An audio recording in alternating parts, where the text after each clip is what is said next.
Well, what is up, Substance? Make some noise wherever you are at. Man, I'm so blessed you're in church today. We're going to have some church today. And if you're a visitor, I'm Pastor Peter Haas. And we just started a brand new series called How to Get Unlost, how to discern God's will.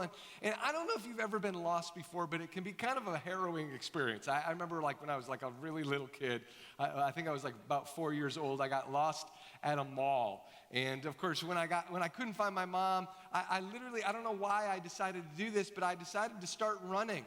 I just started running. And of course, I literally started running out into the mall thinking of my mom, maybe she left the store, and I just started running, and I was running all the way down the mall corridor, and eventually, which is the worst thing you could do. I don't know what I was thinking, right? And of course, finally, I remember running all the way down, and I couldn't find my mom. And I stood there, and I started crying. And of course, this shoe salesman came out of the store, and he's like, "What's up, little bud? Come on in here." And he brings me in there, and then he's like, they actually announced my name over the mall PA system. And then my mom came running to the shoe store, and it was quite an experience for me. And again, keep in mind, this is like a mall in central Wisconsin, right? So it's not super huge, right? I mean, in central Wisconsin, you put two gas stations together. It's an entertainment district, right? So I mean, it wasn't like the Mall of America or anything. But I will never forget my mom sitting me down and saying, "Peter, if you ever feel like you're lost or you can't see me, just stay put. I'll find you. Don't run to the other end of the mall." And I'm like, "Okay, don't run to the other end of the mall." Okay, so you know what I'm saying? There's certain behaviors that will make you feel even more lost. There's certain things that we do, and that same thing is true spiritually speaking. There's certain attitudes that if we take on, or certain perspectives or certain behaviors we take on, in certain seasons, maybe tragic seasons, difficult seasons, dry seasons, if we take on certain attitudes or lose certain relationships in those seasons, it's going to compound your feeling of being lost. It's going to literally remove your godly desires out of your life. It's going to cause your faith to leak that much faster. You see, listen, when we're in God's plan, peace is always going to stalk us.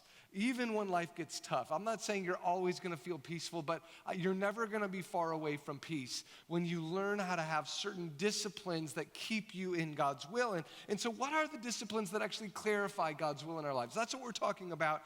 And by the end of today, I'm going to talk about one of those disciplines, and it's called getting into God's word. And by the end of today, I want to birth in you a deeper desire for God's word. Even if you regularly read God's word, I want you to have a deeper desire for God's word. But really, to set it up today, there's this famous story of a British preacher. Many of you guys have heard of Charles Spurgeon. He was a famous preacher. He in some ways, a lot of people called him the first megachurch speaker because he had thousands, tens of thousands of people back in the late 1800s.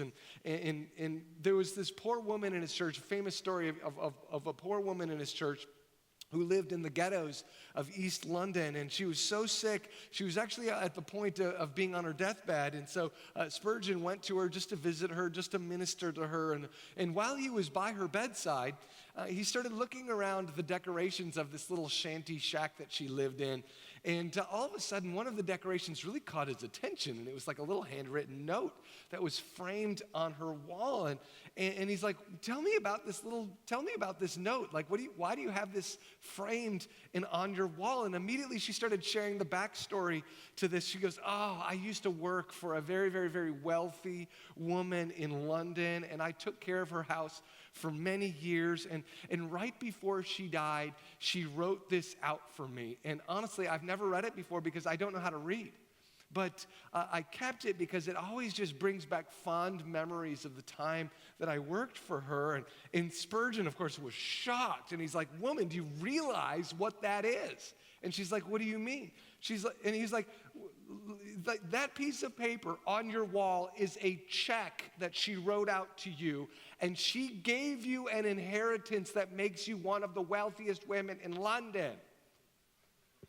And yet there she is dying in poverty in the ghetto because she didn't know how to read." Think about that. It was a true story. And I thought, when I heard that, I thought that is the perfect metaphor for how a lot of us live in relationship to God. God's word is filled with amazing promises, an inheritance of sorts that is not just for you and your spouse, but for your kids, for your children's children.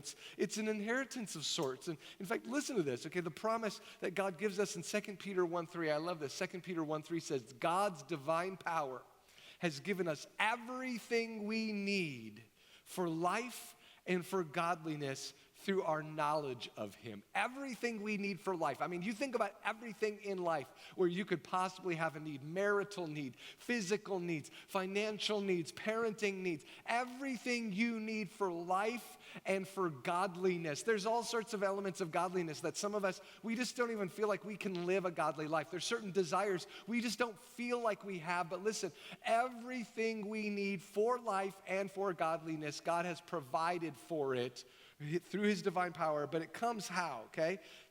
God's divine power has given us everything we need for life and for godliness through our knowledge of him. So according to this verse, how do we get everything we need for life and for godliness? We get it through our knowledge of God. And when we increase our knowledge of God, it increases our divine power. Listen, there's not a single need in this life that God hasn't already provided for. There isn't a